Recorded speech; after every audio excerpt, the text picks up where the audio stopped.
Yang kami hormati Deputi Direksi Bidang Manajemen Mutu dan Kerjasama Faskes BPJS Kesehatan, yang kami hormati narasumber ahli pelindungan data pribadi Bapak Satrio Wibowo, yang kami hormati Deputi Direksi Wilayah 9 beserta jajaran, serta Bapak Ibu pimpinan dari FKTP, FKRTL, dan Faskes penunjang yang tidak bisa kami sebutkan satu persatu pada pagi hari ini.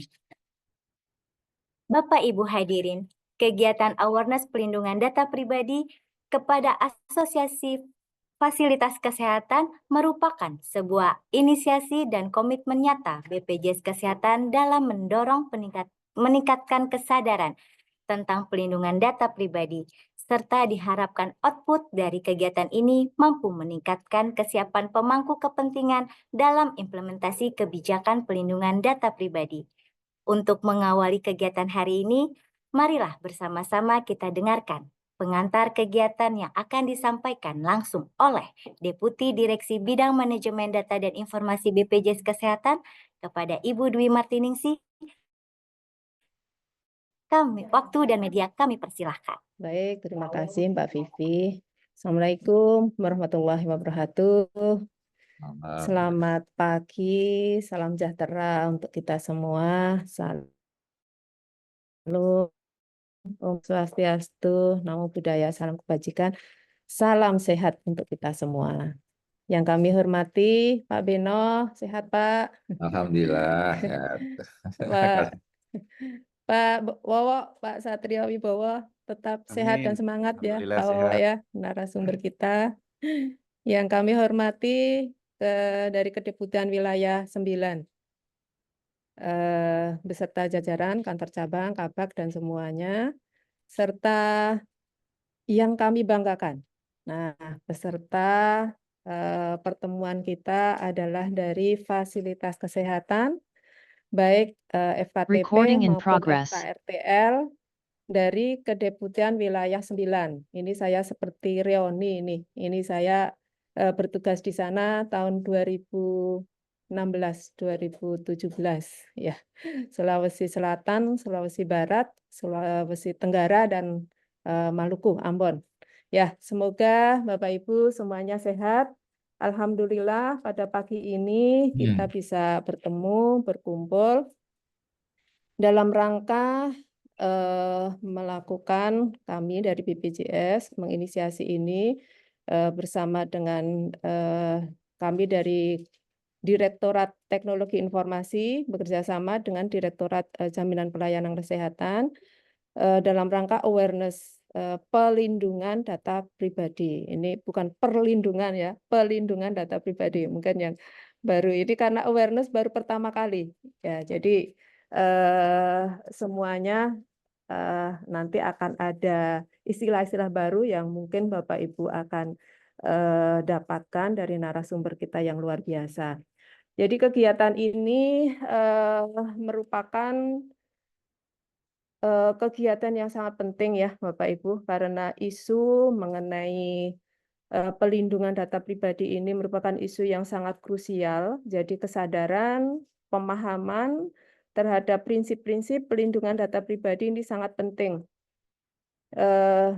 Apalagi kita ya, BPJS dan khususnya fasilitas kesehatan, kita semua sebagai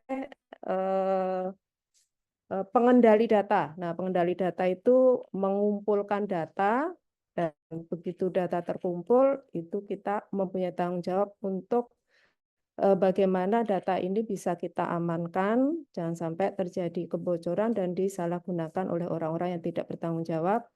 Kami BPJS mengumpulkan data individu, ya. Kemudian Bapak Ibu mengumpulkan data tentang pelayanan kesehatan. Jadi kita sama-sama mengumpulkan dan kita mempunyai tanggung jawab untuk mengamankannya, dan data yang kita amankan ini adalah data spesifik karena data pelayanan kesehatan. Ya, Bapak Ibu, kami laporkan bahwa kegiatan kick-off meeting, jadi sebelum kita melakukan kegiatan ini sudah dilakukan kick-off meeting kemarin tanggal 2 September yang dihadiri oleh seluruh asosiasi fasilitas kesehatan di tingkat pusat. Dari Persi, kemudian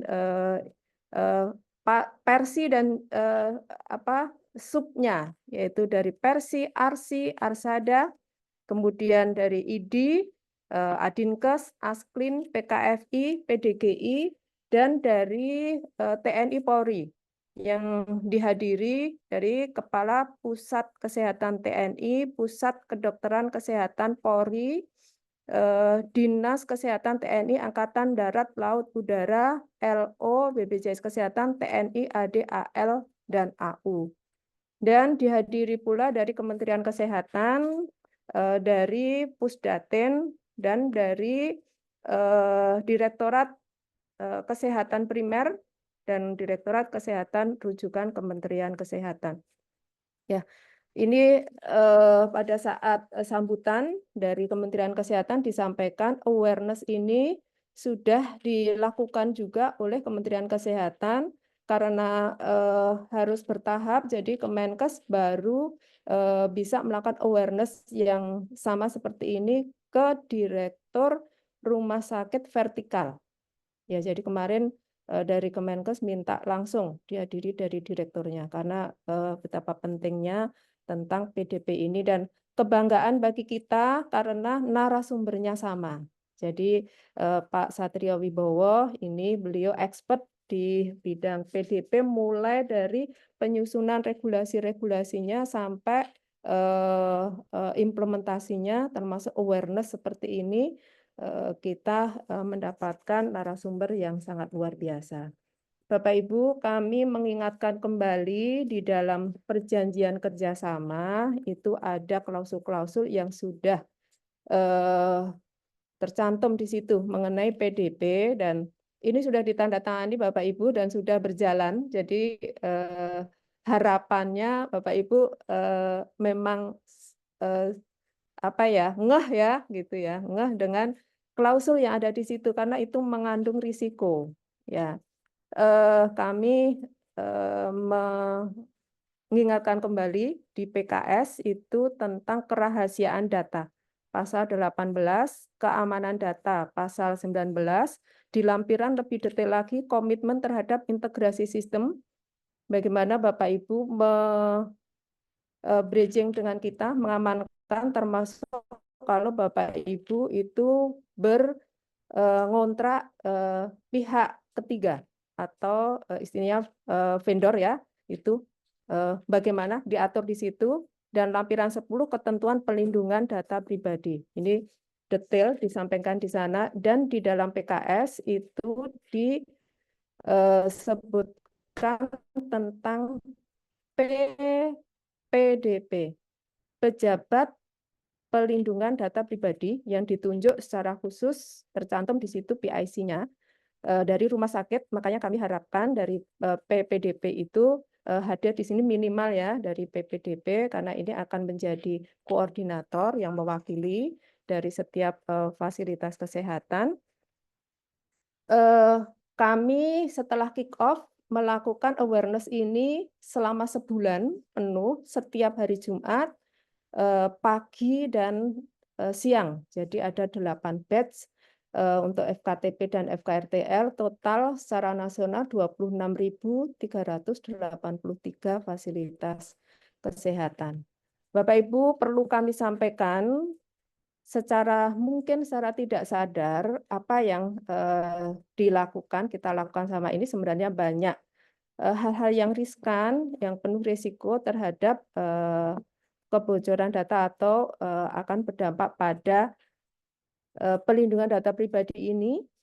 Dan untuk PDP ini, Undang-Undang Nomor 27 Tahun 2022 itu akan berlaku secara penuh 2 tahun setelah diterbitkan di 2022 bulan Oktober dan akan diberlakukan secara penuh itu Oktober 2024.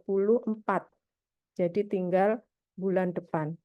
Ya, berdasarkan dari evaluasi monitoring dari tim security operasional BPJS Kesehatan, Jadi Bapak Ibu kami mempunyai sistem untuk menjaga keamanan dan di situ akan terdeteksi semua aktivitas dari fasilitas kesehatan tiap detik ya, di mana apa yang terjadi itu akan termonitor dan berdasarkan evaluasi semester 1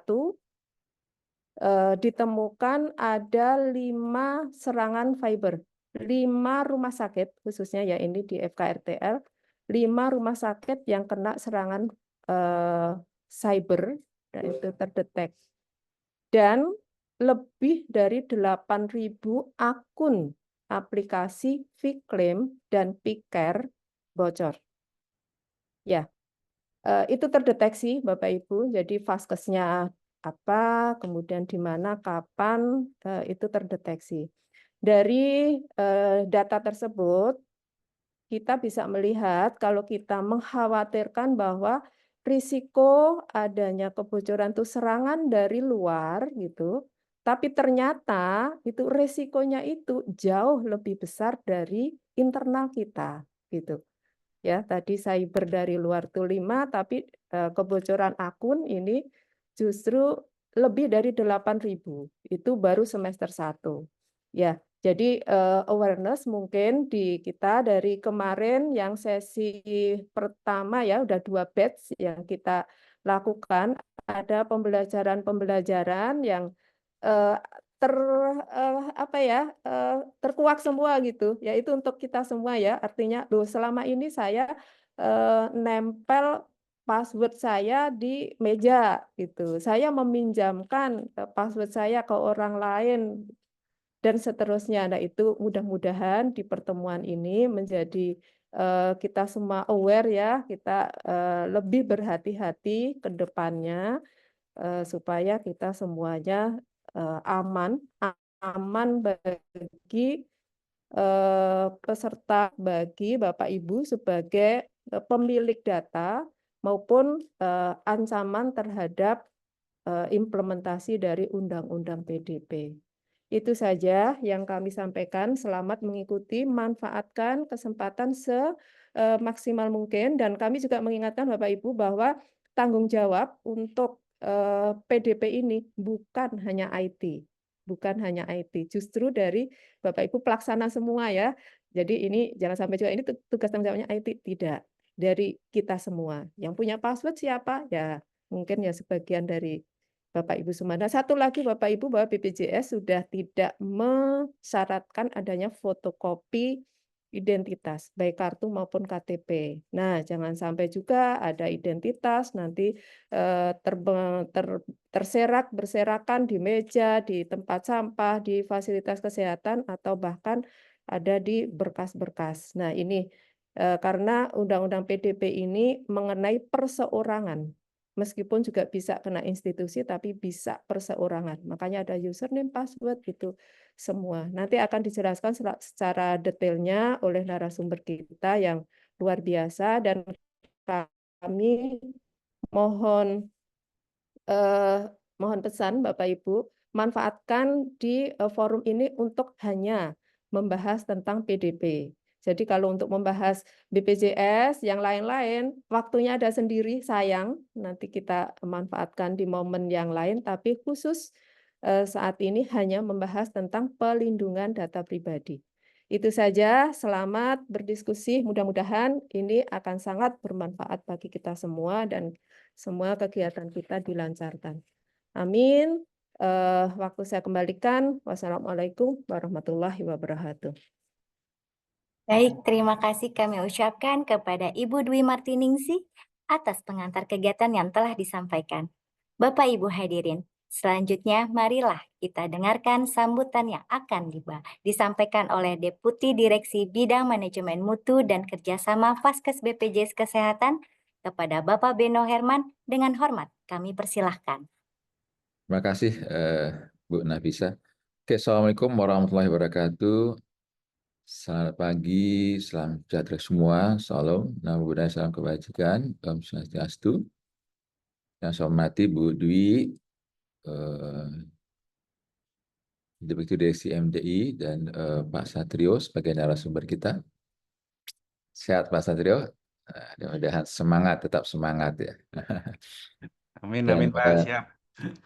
dan tentunya teman-teman dari kesehatan di Kedeputian 9 yang ada deputi dari wilayahnya Bu Yesi dan teman-teman semua kepala cabang dan duta dari kesehatan. Dan tentunya yang saya hormati mitra kami di fasilitas kesehatan baik primer dan rujukan. Terima kasih sekali Bapak sekalian atas waktunya menyempatkan waktu untuk mengikuti kegiatan pagi hari ini. Perlu saya sampaikan Bu sekalian bahwa sampai dengan saat ini kami sudah bekerjasama dengan hampir lebih 23.000 FKTP. Kemudian lebih dari 3.133 fasilitas rujukan. Dan juga ada 6.000 lebih itu adalah fasilitas penunjang ya, jadi optik, laboratorium, dan sebagainya. Apotek juga ada. Nah, Ibu sekalian, yang kalau kita lihat transaksi yang sampai dengan hari ini, Ibu sekalian, ada 1,7 juta transaksi yang terjadi per hari. 1,7 juta itu bukan satu yang kecil ya, luar biasa. Datanya itu luar biasa sekali. Nah, Ibu sekalian, saya sebetulnya sebagai Deputi Manajemen Mutu dan Kerjasama Faskes, tentunya sangat mendukung kegiatan ini dan terima kasih sekali atas kehadiran Bapak sekalian. Karena kalau saya sebetulnya bertanggung jawab dalam hal kerjasama dengan fasilitas kesehatan, sebetulnya dalam kontrak kita yang kita tatangani selama 2 tahun ini, sudah ada klausul tentang perlindungan data pribadi. Namun memang sampai saat ini, yang 2 tahun lalu masih sebatas mengingatkan kita semua tentang pentingnya data pribadi, perlindungan data pribadi. Nah, nanti Ibu sekalian, masa waktu yang mungkin nanti Pak Satrio sampaikan, seperti yang menjaga Bu Dwi sampaikan, masa untuk berlakunya, karena dalam peraturan itu Ibu sekalian itu ada punishment ya, ada ada sanksi-sanksi ketika kita mengindahkan atau melakukan data-data yang sebetulnya harus dilindungi, itu kadang-kadang kita kadang lupa sebagainya, sehingga data itu bocor sebagainya. Nah, itu mungkin nanti Pak Sri saya sampaikan bahwa hati-hati. Sekalian itu ada sanksi, tadi saya sampaikan Budi, bukan hanya kepada korporasi, juga kepada individu. Nah, Bu sekalian, nanti dalam forum ini ada berapa banyak, mungkin kita juga akan mengenal istilah-istilah baru, tadi apa itu dengan PDP, pendatang pribadi, kemudian sebagai pengendali sekalian, dan kami kesehatan dan Bapak Ibu sekalian adalah sebagai pengendali dan mempunyai tanggung jawab yang sama tentang data-data itu. Dan kemudian nanti juga akan dijelaskan, dan penting sekali adalah bagaimana nanti ada proses nanti data-data itu seperti gimana cara kita melindunginya. Dan tentu ada hal-hal, ada cara-cara gimana data itu bisa kita, dan kepada siapa kita bisa mengartikan data itu, dan kepada siapa juga data itu bisa kita ekspor dan sebagainya. Jadi Ibu sekalian, saya harap pertemuan ini menambah wawasan Ibu sekalian, sehingga nanti kita bisa mencegah jangan sampai data itu lepas atau keluar kepada orang-orang tidak kepentingan.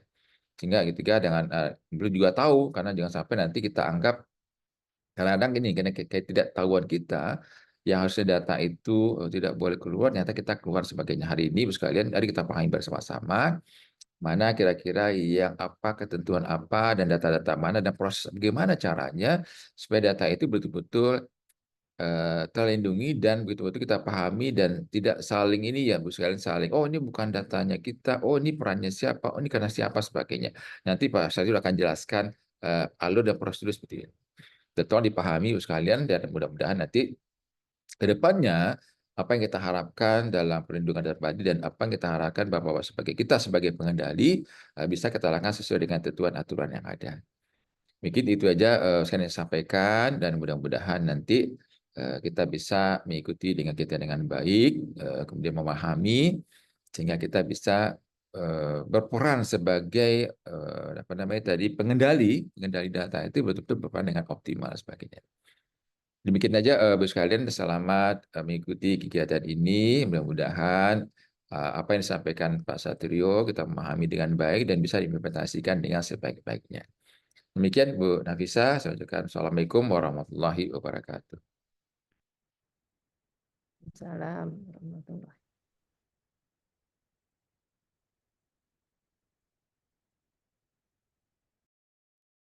Baik, terima kasih kami ucapkan kepada Bapak Beno Herman atas sambutan kegiatan yang telah disampaikan. Bapak Ibu hadirin, pelindungan data pribadi adalah keseluruhan upaya untuk melindungi data pribadi dalam rangkaian pemrosesan guna penjaminan hak konstitusional subjek data pribadi. Oleh karena itu, untuk membahas lebih dalam lagi terkait pelindungan data pribadi, telah kita hadirkan narasumber yang ahli dan berkompeten di bidangnya. Sebelumnya, kami informasikan jika ada pertanyaan untuk pemateri bisa melalui kolom Q&A.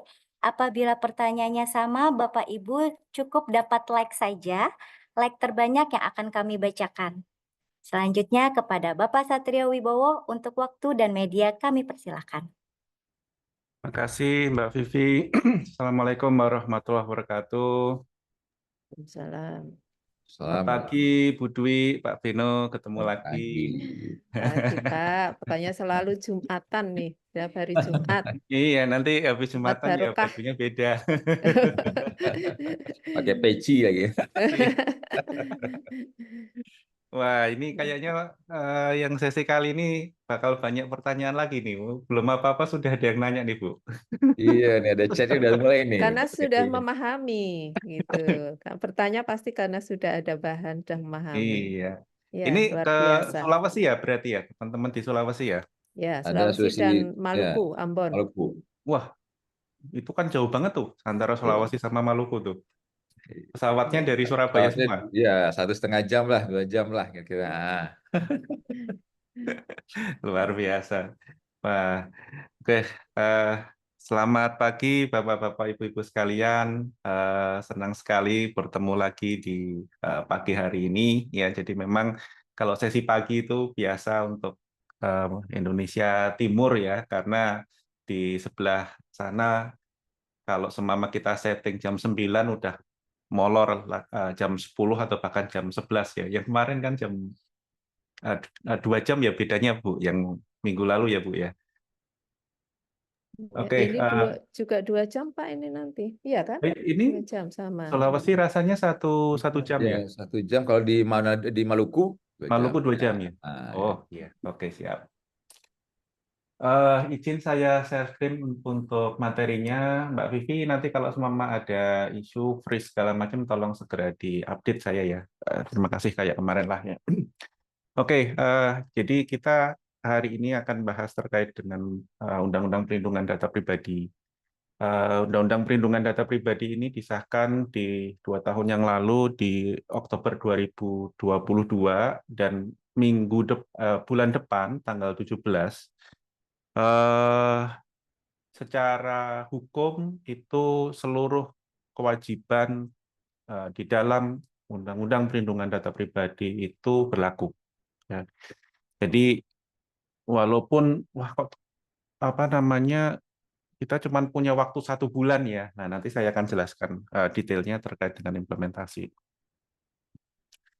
Izin, nama saya Satrio Wibowo. Saya saat ini menjadi Lead Data Protection Consultant di PT Sinexis International, konsultan dari Kominfo terkait dengan PDP sejak 3 tahun yang lalu, menyiapkan macam-macam. Teman-teman bisa akses ke LinkedIn saya atau langsung ke QR di sini ya. Ini akan menampilkan semua rekap terkait dengan materi-materi yang saya tulis di LinkedIn. Kenapa saya pakai LinkedIn lebih ke arah ke simplifikasi saja. LinkedIn itu cuma satu postingan 3.000 karakter. Jadi kalau teman-teman nggak punya banyak waktu, butuh apa informasi sekali baca mungkin 1 menit selesai, kemudian tinggal dilihat di attachment-nya gitu ya. Akan jauh lebih sederhana belajarnya daripada kalau selama saya taruh di website atau taruh di blog. Biasanya akan membuat saya itu kepingin ngetik terlalu banyak, jadi malah kemana-mana. Saya orang standar ya. Jadi nyiapin okupasi, peta okupasi TIK, peta okupasi Kamcyber, dan sekarang lagi proses untuk penyiapan peta okupasi PDP. Kemarin pada waktu sesi bersama BPJS Kesehatan, saya berikan sedikit clue, sedikit bocoran model peta okupasi PDP-nya seperti apa. Jadinya punya bayangan bahwa nanti organisasi, kompetensi, kemudian sertifikasi yang akan dikembangkan oleh pemerintah terkait dengan PDP itu nanti seperti apa strateginya. Kemudian saya juga tim perumus untuk standar kompetensi kerja nasional, basisnya dari security, ya, SOC, digital forensik, audit keamanan informasi, uji keamanan cyber, kriptografi, revisi SKKNI keamanan informasi, kemudian InfoSec awareness, dan yang sekarang lagi kita siapkan itu adalah incident response. Untuk SKKNI PDP sendiri, saya sebagai ketua tim perumus. Saya juga ketua tim untuk gugus kerja 5 di Komisi Teknis 3504 Badan Standarisasi Nasional. Tanggung jawab saya semua standar yang berhubungan dengan PDP. Ya. Jadi saya diminta bantuan oleh Kominfo sejak untuk nyiapin roadmap-nya DPO, kemudian bikin pedoman, bikin training, bikin awareness, kemudian juga nyiapin substansi, ya substansi untuk RPP PDP, ya. Saya dapat tanggung jawab lebih dari 20 pasal di situ. Kemudian juga manajemen terkait dengan lembaga pelatihannya, dan lagi proses untuk pembahas penyiapan training of trainer. Ya, jadi memang dari sisi PDP saya dari ujung ke ujung, alhamdulillah punya kesempatan buat bantu dan juga memberikan apa namanya konsultasi dan awareness kepada banyak sektor. Ya, saya sendiri untuk training sekarang sudah lebih dari 1.300 peserta offline. Untuk awareness ini aja sudah minggu lalu aja sudah 3.500 ya. Sebelumnya saya mungkin udah hampir 5.000 orang untuk awareness terkait dengan PDP ini.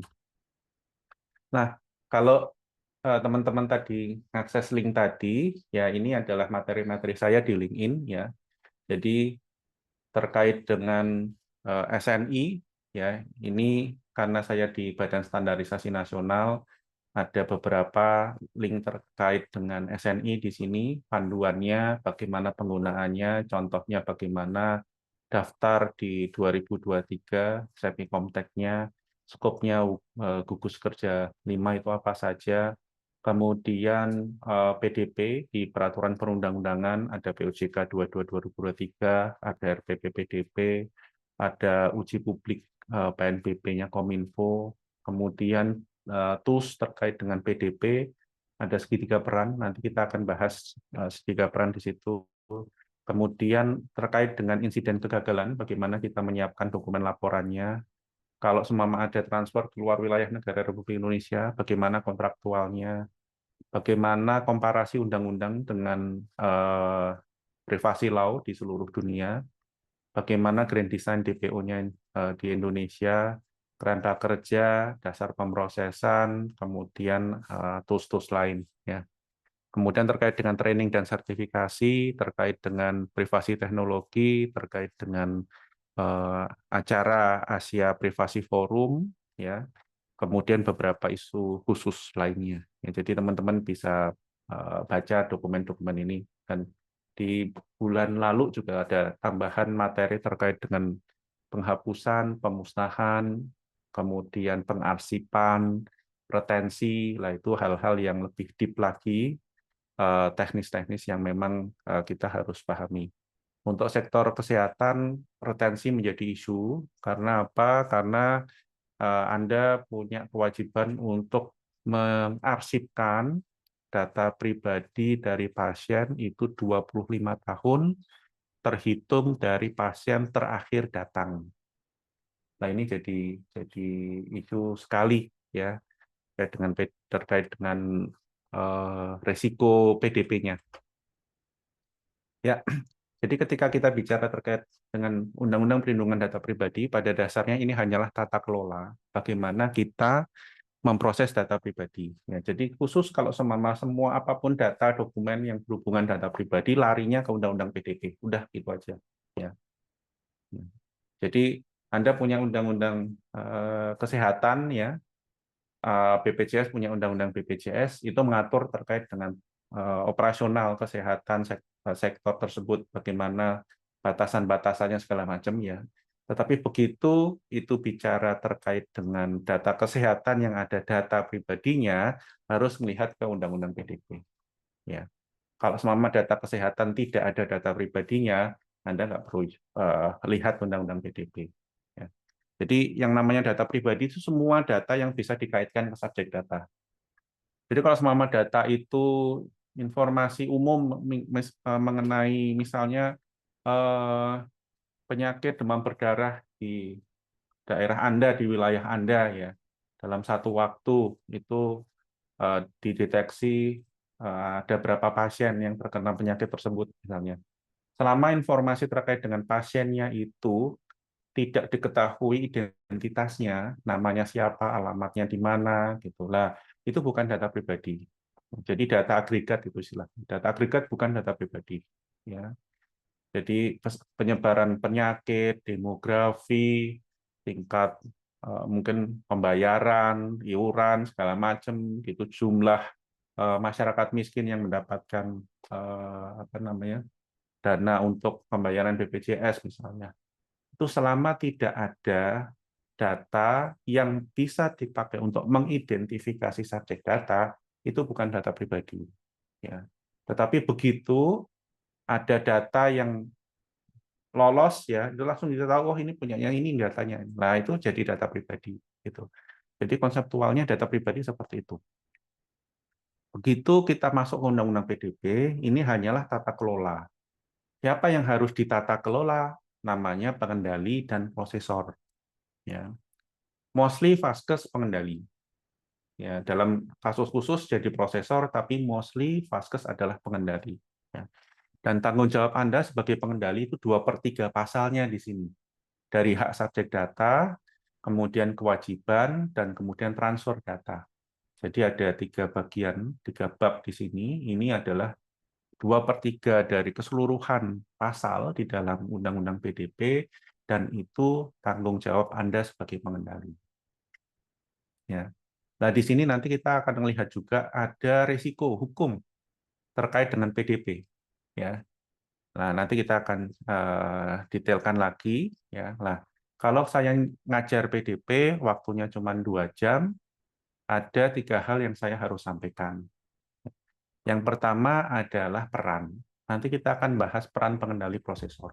Ya, bagaimana kita bisa mengidentifikasi pihak lain itu pengendali atau prosesor. Ya, itu namanya tulisnya adalah segitiga peran. Yang kedua itu adalah dasar pemrosesan.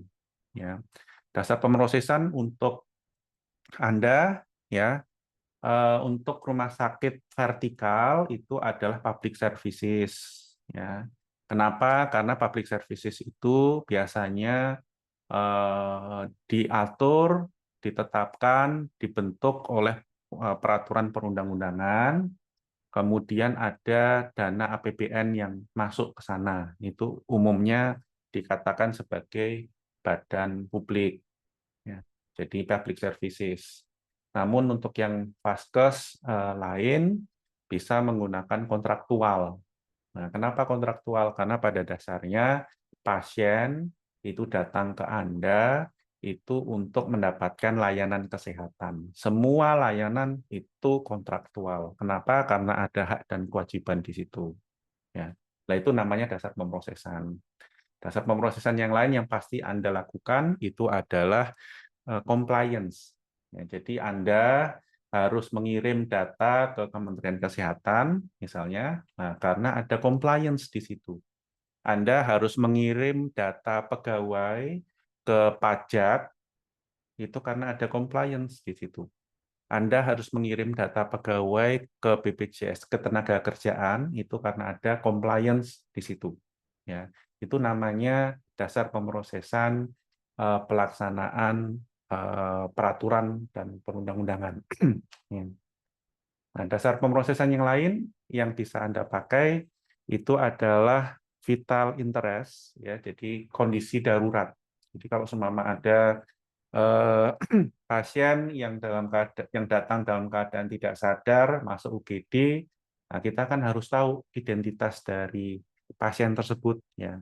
Nah, siapa? Nah, hari ini model kayak gini kan kita nggak bisa minta izin dulu. Kita harus ngambil informasi dari HP, dari dompetnya, supaya tahu ini korban ini, pasien ini, identitasnya siapa. Gitu. Nah, kemudian selain itu nanti akan juga saya jelaskan terkait dengan larangan dalam penggunaan data pribadi. Ya, ini nanti turunannya adalah pidana. Ya, jadi ancaman sanksi pidana. Kemudian terkait dengan pasal-pasal pendukung. Nah, jadi ada terkait dengan kelembagaan. Nah, untuk mengurus PDP, penegakan hukumnya itu dibentuk lembaga PDP. Sampai sekarang belum. Ya, perpresnya juga masih belum, masih dalam proses, ya. Tetapi ketika nanti sudah disahkan, inilah yang nanti akan bertanggung jawab terkait dengan penegakan dan pelaksanaan Undang-Undang Perlindungan Data Pribadi. Nah, oke, kita masuk ke insiden kegagalan. Ketika kita bicara insiden kegagalan itu umum, ya, luas, ya. Jadi insiden kegagalan itu kegagalan melindungi data pribadi dalam hal kerahasiaan, integritas, dan ketersediaan, ya, baik disengaja maupun tidak disengaja, mengarah pada perusakan, kehilangan, perubahan, pengungkapan, atau akses yang tidak sah, bisa terjadi karena 3 hal: serangan cyber, insider threat, ancaman orang dalam, atau kesalahan manajemen. Nah, ini, ya, Anda tidak harus kena serangan cyber, kena ransomware, itu terjadi kegagalan PDP. Ya. Hal yang sederhana saja, seperti ada data fotokopian pasien yang hilang, yang nggak sengaja terbuang, itu masuk sebagai insiden kegagalan PDP. Ya. Ada laptop isi data pasien yang kecuri, ya, itu masuk sebagai insiden kegagalan PDP. Ya. Ada data yang nggak sengaja ke-delete dan nggak bisa dibalikin lagi, itu masuk sebagai insiden kegagalan PDP. Ya. Nah, walaupun mungkin dari sisi resikonya itu tidak sebesar misalnya kena ransomware sehingga sistem Anda mati total, nggak bisa diakses. Ya. Atau kena data breach, ya, sehingga data pasien Anda mungkin ada 1.000, 2.000, 10.000 data pasien itu terbongkar dan dijual belikan di dark web. Ya. Jadi ini masuk juga terkait dengan insiden kegagalan. Ya. Resikonya berbeda. Bisa jadi Anda sudah mitigasi, bisa jadi Anda belum. Kalau semua Anda sudah mitigasi sehingga resiko kepada subjek datanya itu sudah berkurang, Anda bisa tidak perlu melaporkan insiden ini kepada lembaga. Ya. Kita masuk ke risiko legal. Jadi untuk teman-teman terutama manajemen risiko, ya, kita ada 3 risiko legal terkait dengan pelanggaran PDP. Risiko yang pertama adalah risiko pidana.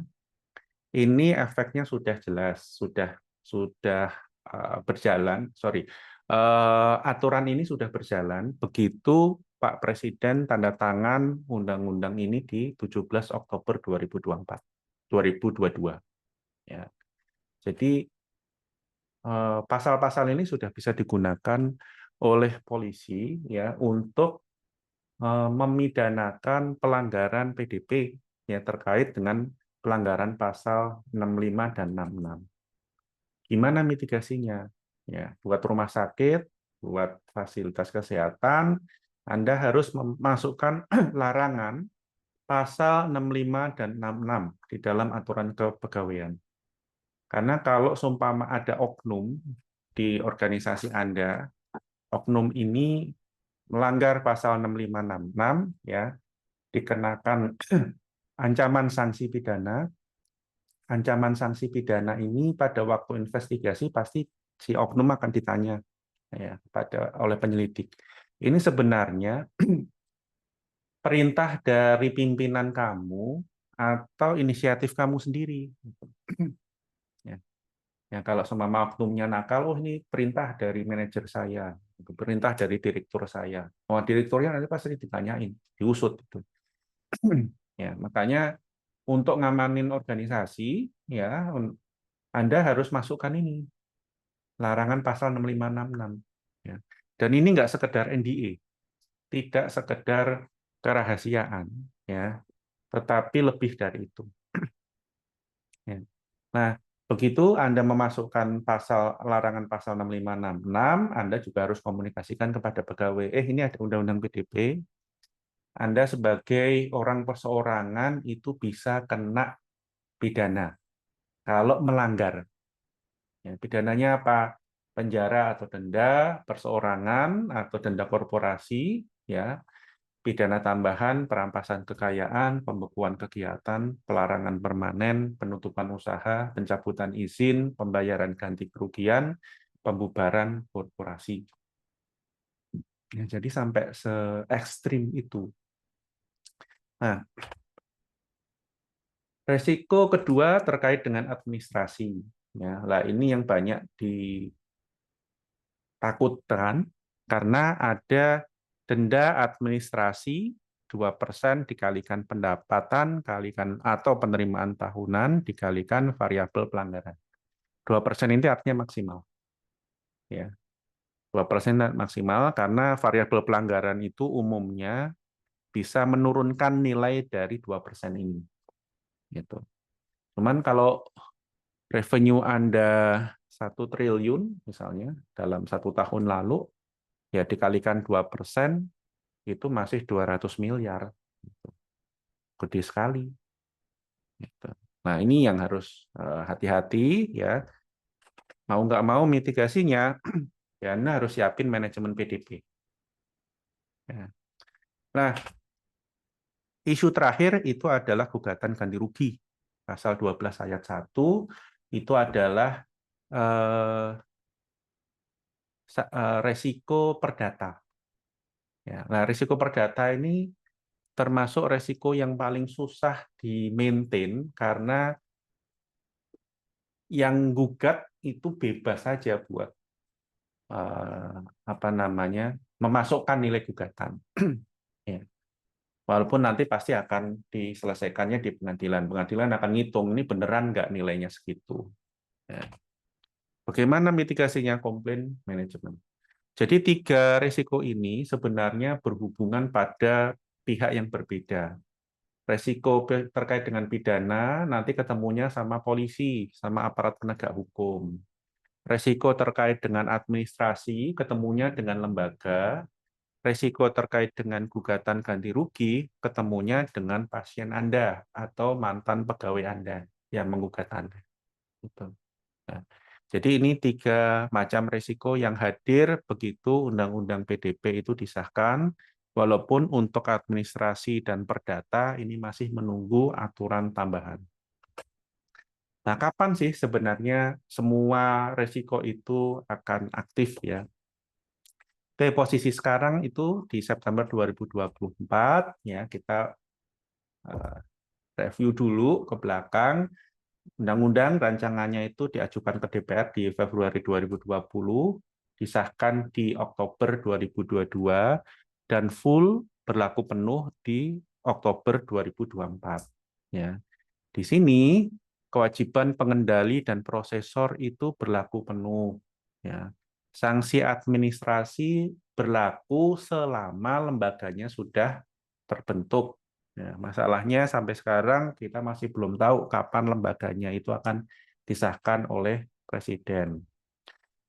Kemudian di dalam prosesnya kami sudah menyelesaikan SKKNI PDP, ya, disahkan di 23 Juni 2023. Kemudian draft RPP PDP itu sudah dikeluarkan di 30 Agustus 2023.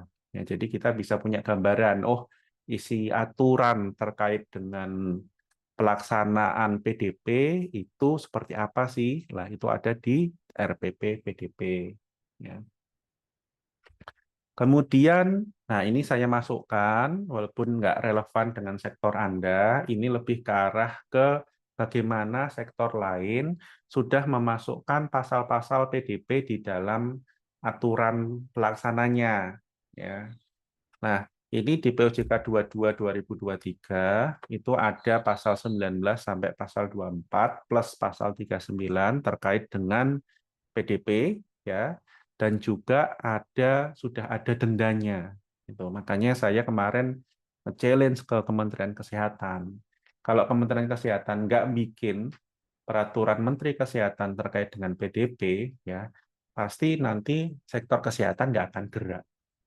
Nah, makanya kami advise, kami harapkan sekali dari Kementerian Kesehatan juga ikut menyiapkan aturan terkait dengan PDP di sektor kesehatan. Nah, target untuk PPPDP dan Perpres lembaga disahkan itu sebenarnya di TW3. TW3 itu akhir bulan ini, ya bulan ini terakhir. Nah, kita nggak tahu apakah nanti Presiden mau tanda tangan nggak, karena kan bulan depan udah ganti Presiden toh. Gitu. Nah, tapi kalau semama Presiden nggak mau tanda tangan, artinya nanti Presiden baru yang tanda tangan, prosesnya bisa lama lagi. Gitu. Nah, ini akan jadi isu. Isunya apa? Nanti molor lagi. Ya. Molor lagi. Tetapi keuntungan bagi kita, sektor, kita punya tambahan waktu buat nyiapin. Ya, karena yang disiapin mah banyak. Gitu. Teman-teman sektor kesehatan tuh termasuk yang terlambat. Ya, karena kami sudah bantuin teman-teman di sektor lain itu sejak 2 tahun yang lalu. Jadi 2022 itu sudah mulai gerak, 2023 itu sudah mulai penyiapan ya. Sekarang itu sudah bisa ngeklaim bahwa kami sudah 90% untuk PDP-nya. Kami sudah 50%, kami sudah punya planning untuk PDP-nya. Lah, itu. Sektor kesehatan termasuk yang terlambat ya. BPJS Kesehatan bisa dikatakan salah satu entitas badan publik yang paling cepat. Ya, jadi sering sekali teman-teman BPJS Kesehatan diajak oleh Kominfo untuk ikut awareness. Karena apa? Karena sudah 3 tahun yang lalu BPJS Kesehatan buat nyiapin PDP-nya. Itu pun juga masih belum selesai karena banyak banget pekerjaan yang harus disiapkan di BPJS Kesehatan. Gitu. Nah, ini salah satu awareness ini salah satu tanggung jawab BPJS Kesehatan terkait dengan PDP. Karena apa? Karena hubungan antara BPJS Kesehatan dengan Vaskes itu adalah pengendali bersama. Nah, nanti kita bahas di situ. Nah, prediksi POJK-nya nanti setelah PPPD disahkan, ya. Tapi kita skip untuk ini, ya. Nah, isunya kalau semama teman-teman takut kena denda, denda itu hanya bisa diberikan itu ketika ada 3 instrumen hukum. Ya. Instrumen hukum pertama itu lembaga PDP disahkan dan beroperasi penuh. Ya. Kenapa harus beroperasi penuh? Karena artinya sudah ada organisasi, orang, SDM, kelengkapan ya untuk melakukan investigasi ya terkait dengan insiden. Ya, kalau semama itu belum ya nggak bisa. Gitu. Paling cuman sanksi administrasi selain denda. Tapi untuk denda ada 3. Yang pertama itu adalah lembaga PDP. Yang kedua adalah PP PNBP lembaga. Karena yang namanya denda itu masuk ke negara itu harus melalui PP PNBP, pemasukan negara bukan pajak. Kalau tidak ada, nggak bisa. Ya, dan ini terjadi ketika ada PP PSTE, ada aturan denda, tidak bisa dilaksanakan karena belum ada aturan PNBP-nya. Begitu PNBP sudah ada, Berikutnya itu adalah peraturan lembaga terkait dengan denda.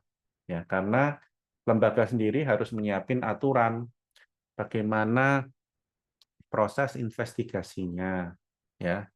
Kemudian ruang lingkupnya sejauh mana. Kemudian bagaimana proses perhitungan dendanya. Bagaimana kalau dari pihak yang diinvestigasi melakukan banding terkait itu. Nah, itu hal-hal ini harus ada di dalam peraturan lembaga terkait dengan denda. Jadi Anda nggak perlu khawatir kalau takut, Pak, kita kok telat banget, Pak, gitu. Ya, memang, tetapi sebenarnya terkait dengan dendanya, prediksi saya baru 2026. Kalau perpres lembaganya itu disahkan di bulan ini. Kalau perpres lembaganya mundur lagi, bisa jadi di 2027. Ya. Nah, ini prediksi saya bisa jadi salah, ya, tetapi teman-teman punya gambaran, Anda masih punya perpanjangan waktu, ya, entah 2 kali 15 menit, enggak lah, ini jatuhnya bisa dua tahun. Dan memang kalau nggak diginiin, teman-teman ya nggak akan gerak. Wah, 2 tahun masih lama, Pak. Ya, kalau semama pekerjaan Anda sedikit sih, itu masih lama gitu. Tetapi umumnya ya begitu kita masuk itu proses untuk penyiapan, apalagi untuk nyiapin orangnya itu bisa 6 bulan sampai 1 tahun sendiri. Ya, jadi pengalaman kami itu banyak yang proses untuk PDP cukup lama dan menyita waktu. Nah, ini sanksi administrasi dan pidana. Ya, kita lihat dulu yang bagian merah. Jadi hanya berlaku pada orang perseorangan dan korporasi. Ya, artinya untuk BPJS Kesehatan sebagai badan publik itu tidak masuk, tetapi sebagai orang perseorangan, jadi dari sisi pegawainya bisa kena. Apa saja? Anda ketika memperoleh, mengumpulkan, mengungkapkan, menggunakan data pribadi secara melanggar hukum, membuat data pribadi palsu, atau memalsukan data pribadi. Ya. Dan ini ya dilakukan dengan itikat buruk. Sudah ada bad intention di situ.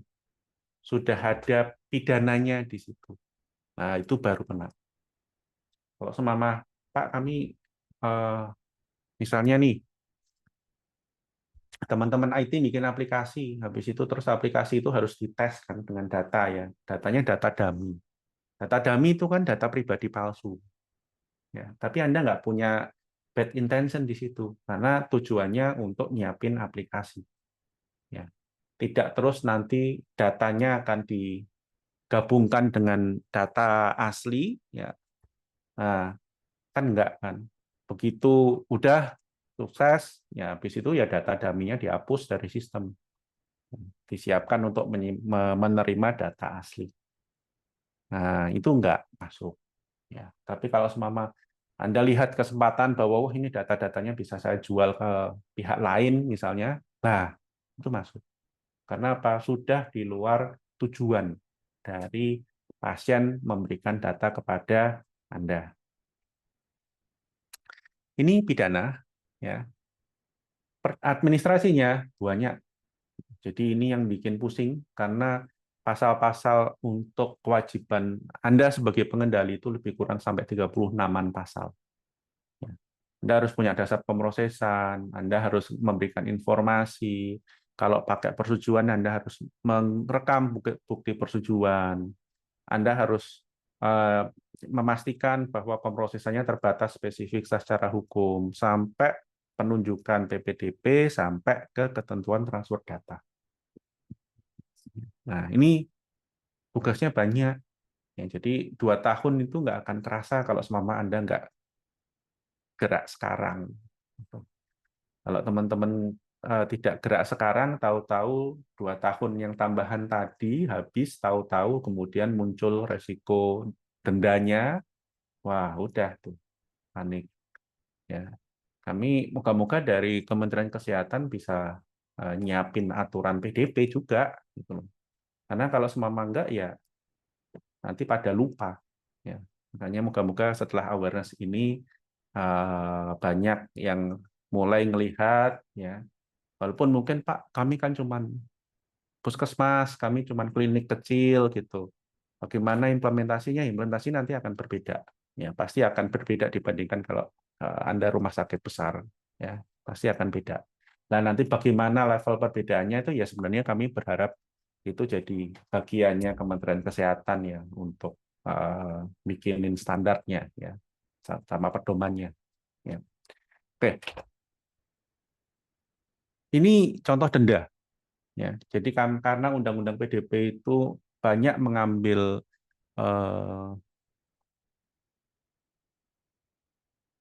bahan dari GDPR Eropa, makanya kami juga belajar kasus di sana. Ini ada beberapa kasus yang terjadi pelanggaran di rumah sakit.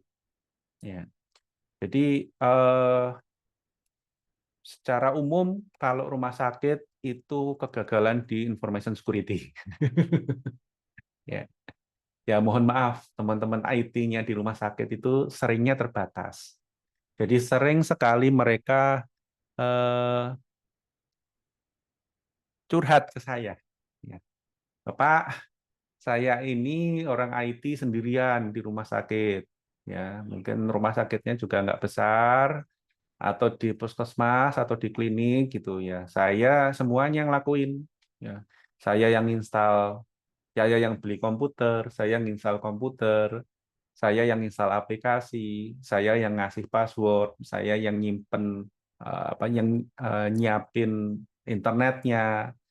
Saya kalau ada masalah apa-apa saya yang dipanggil, wah macam-macam semuanya tanggung jawab satu orang gitu. Terus sekarang kok PDP saya lagi gitu. Nah, nah, PDP itu nggak cuman IT, ya. Banyak sekali pihak yang bertanggung jawab terkait dengan PDP, pasal-pasalnya juga ada manajemen resiko, audit, eh, procurement, kemudian HR, kemudian operation gitu. Itu semuanya berhubungan dengan PDP ya. Ada yang memproses data pribadi secara langsung, ada yang tidak. Nanti kita akan bahas juga. Nah, ini kena 390.000 euro. Berapa itu kira-kira nih? 390.000 kalikan 20.000 aja. Ya, lebih kurang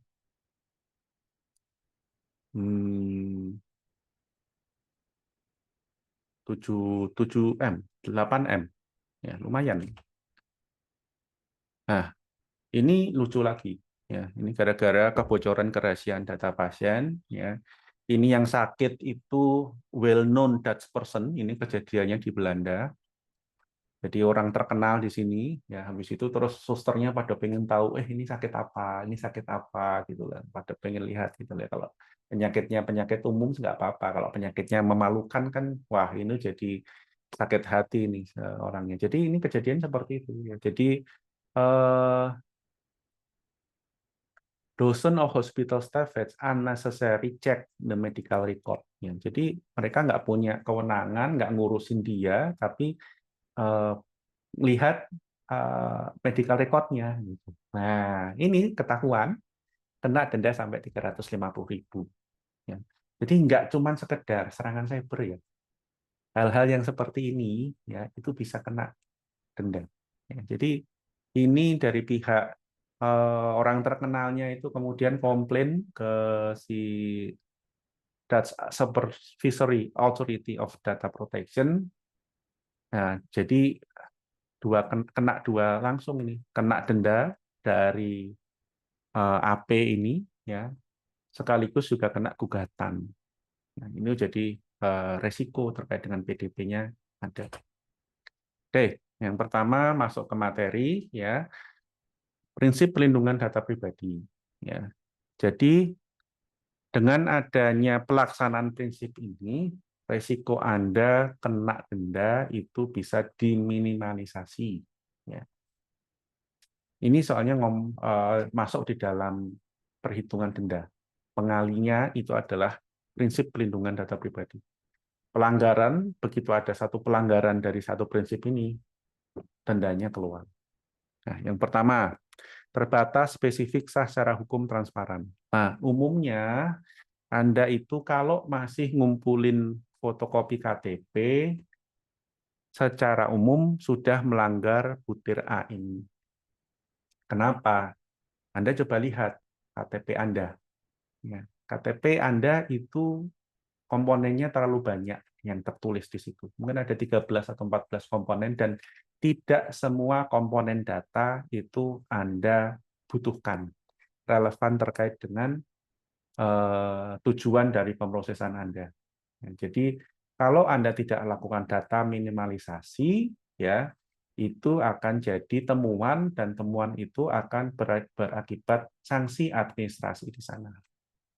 Nah, kemudian pemrosesan data dilakukan sesuai dengan tujuan. Tujuannya apa?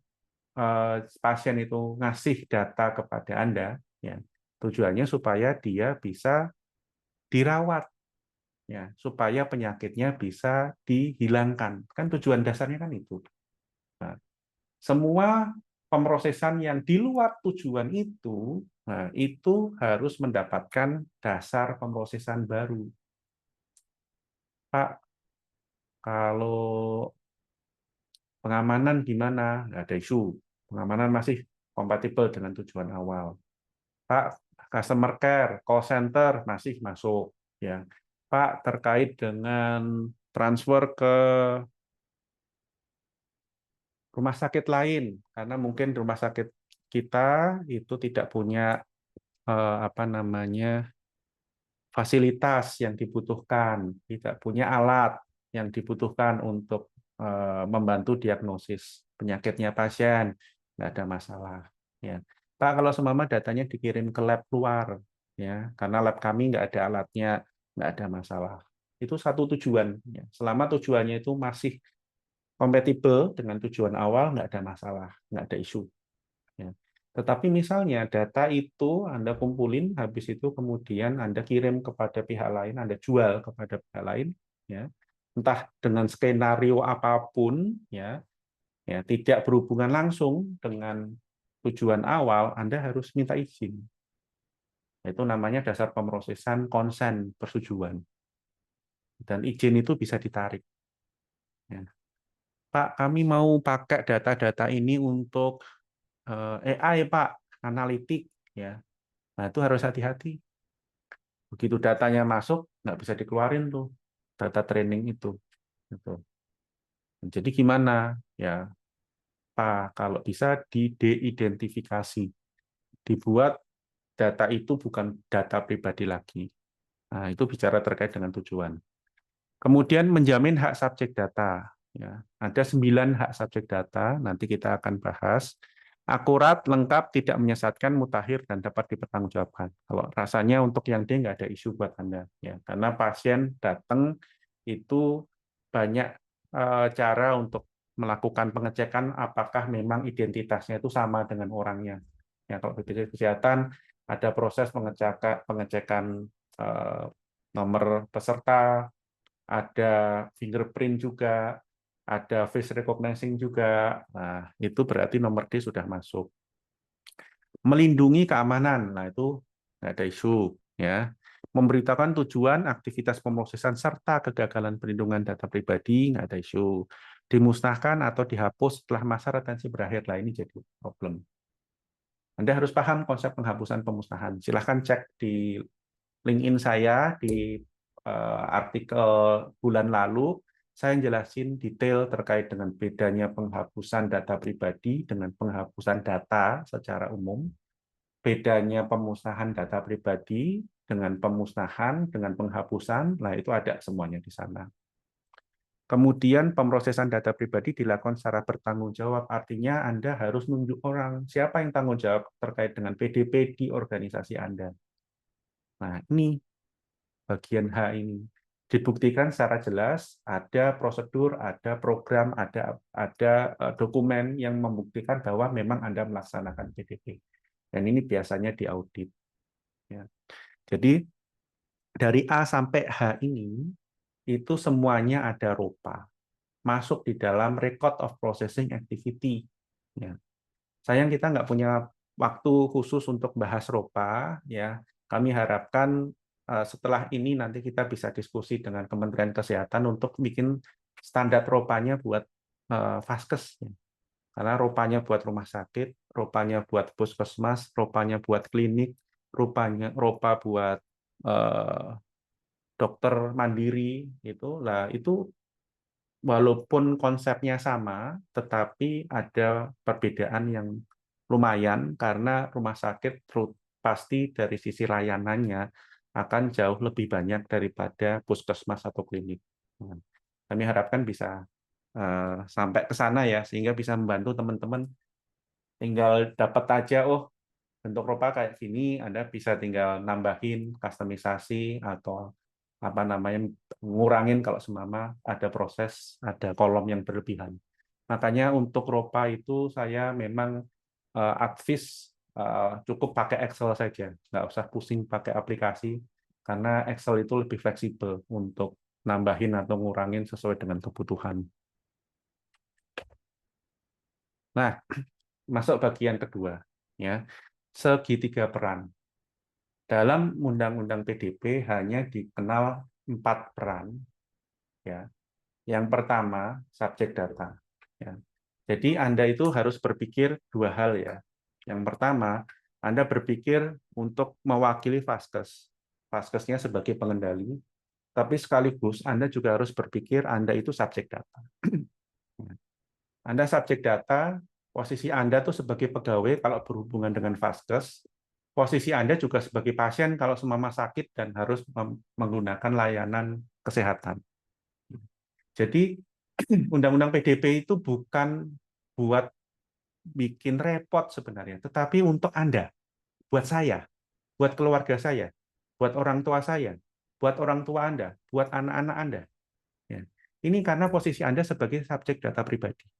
Ya. Jadi Anda implementasi PDP di organisasi Anda juga punya hak subjek data kepada organisasi Anda dan juga kepada layanan lain. Layanan kesehatan, layanan pendidikan, layanan keuangan, layanan telekomunikasi. Ya. Itu mereka juga harus comply. Undang-Undang PDP itu ke semuanya. Seluruh sektor. Ya, jadi Anda nggak bisa komplain, wah kita malah tambah banyak pekerjaan. Iya, tapi untuk Anda dan sektor lain juga sama. Dan isunya juga beda-beda. Isunya di isu PDP yang di sektor keuangan itu beda dengan sektor telco, beda dengan sektor kesehatan, beda dengan sektor pendidikan. Ya. Kebetulan saya sudah ngajar ke lebih dari 10 sektor ya, jadi saya bisa lihat, saya punya tabungan kasus, problemnya beda-beda. Nah, yang kedua lembaga. Anda pasti bukan lembaga, ya. BPJS bukan lembaga di sini, bukan lembaga PDP. Ya. Jadi untuk BPJS sendiri ya nggak mungkin subjek data, nggak mungkin lembaga, opsinya cuma pengendali atau prosesor. Mostly Anda BPJS, Vaskes adalah pengendali. Ya, mostly. Ya. Nah, bagaimana hubungan antara masing-masing? Ya. Jadi di sini hubungan antara Anda, misalnya Vaskes, ke subjek data itu adalah pasien. Ya. Kalau seumpama di sini itu adalah BPJS, BPJS ke subjek data hubungannya adalah kepesertaan.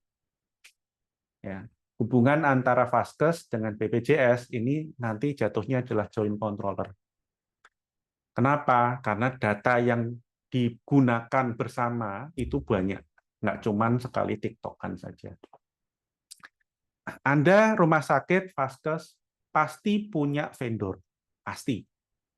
Ya, karena Anda nggak sanggup untuk melaksanakan seluruh pemrosesan data secara sendiri, Anda pasti nge-hire pihak lain untuk membantu Anda, it's okay. Ya. Nah, itulah yang namanya prosesor. Problemnya adalah, kalau prosesor yang Anda hire, yang Anda kontrak, itu tidak memiliki kekuatan level dari security-nya itu di bawah Anda, resikonya ada di Anda keseluruhan. Makanya kita berharap Anda itu memiliki vendor itu dari sisi level security-nya lebih baik daripada Anda, atau minimalnya sama. Karena apa? Ketika terjadi insiden di sini, ya, si prosesor itu nggak ada kewajiban untuk menginformasikan ke subjek data atau ke lembaga. Semua tanggung jawab itu di Anda sebagai pengendali. Jadi ketika terjadi insiden, prosesor harus sesegera mungkin dalam kesempatan pertama itu menginformasikan kepada pengendali dan membantu pengendali untuk melaksanakan kewajiban dia. Ya. Nah, di sini salah satunya adalah memberikan notifikasi kepada subjek dan juga kepada lembaga. Makanya harus masuk pasal terkait dengan audit dan pengawasan kepada si prosesor ini. Ya. Karena apa? Insiden terjadi di sini, subjek data merasa dirugikan, subjek data akan komplain kepada Anda, komplainnya tidak ditangani dengan benar, itu nanti akan lari ke lembaga, Anda bisa dilakukan pengawasan, ya, investigasi, Anda diminta lakukan mediasi dengan si subjek data. Nah, itu sebenarnya isu terkait dengan PDP. Nah, ini segitiga peran, silahkan di LinkedIn saya, Anda cari, ya, Anda belajar ada bagaimana kita menggunakan tools ini, ya, saya kasih secara free, nggak ada isu terkait itu, ya. Ini salah satu contoh saja bagaimana hubungan antara BPJS Kesehatan dengan rumah sakit, di mana rumah sakit itu punya vendor. Mungkin sistem informasi rumah sakit misalnya, SIM-RS misalnya. Nah, yang menyebabkan BPJS itu wajib untuk melaksanakan awareness ini kepada Vaskes adalah, yuk, gimana Mbak Vivi? Ada isu? Mungkin kayak Mbak. Pak, mohon maaf, tadi kepencet. Oh, oke. Berarti nggak Iya, ada isu ya. lanjutin aja Pak Wowo. Mohon maaf. Ya, oke. Nah, ini adalah kepentingan dari BPJS Kesehatan untuk menjelaskan Anda sebagai Vaskes, rumah sakit, klinik, segala macam, karena Anda pasti punya prosesor di sini. Yang dikhawatirkan oleh BPJS Kesehatan adalah data-data peserta BPJS Kesehatan juga diproses oleh prosesor Anda. Nah, BPJS Kesehatan juga punya kepentingan, jangan sampai data saya itu bocornya di tempat prosesor Anda. Ya, pastikan prosesor dari Anda itu ngerti terkait PDP. Ya. Anda sebagai rumah sakit juga boleh nanya ke BPJS, BPJS kamu punya prosesor apa saja, gitu loh. Jangan sampai data saya, data pasien saya itu bocor juga di tempat Anda, di tempat prosesor Anda, gitu. Jadi saling pengawasan karena hubungan kerjasama joint controller ini dua-duanya sama-sama pengendali. Ketika dua-dua sama-sama pengendali itu levelnya sama. Ya, tidak berarti terus BPJS itu punya level yang lebih, tidak juga, gitu. Karena BPJS juga ada data dari pasien dari rumah sakit, dari Vaskes yang dikelola. Anda punya hak juga nanyain, kamu keamanannya juga gimana, gitu loh. Jangan cuma nanyain ke saya, gitu. Karena ini dua pihak yang punya level yang sama. Ya. Nah, tadi ya, yang dikhawatirkan sebenarnya, jangan sampai prosesor nggak ngerti PDP, karena prosesor juga punya tanggung jawab terkait dengan PDP. Ya. Nah, tanggung jawabnya apa saja? Nah, ini sebenarnya adalah kewajiban pengendali data. Ya, dari menyampaikan informasi, menunjukkan bukti persetujuan, menyampaikan perubahan, penghentian proses, ya, melakukan pemrosesan data pribadi secara terbatas spesifik, sah secara hukum dan transparan, sesuai dengan tujuan pemrosesan, menjamin akurasi, kelengkapan, konsistensi, memperbaiki kesalahan, perekaman, kemudian memberikan akses, menolak memberikan akses dalam keadaan tertentu, melakukan penilaian dampak, melindungi dan memastikan keamanan pemrosesan, menjaga kerahasiaan, pengawasan kepada internal dan prosesor data. Nah, ini pasal 37, kewajiban Anda sebagai pengendali. Artinya apa? Artinya Anda harus ready untuk bikin nambah kontrak, nambah pasal-pasal PDP.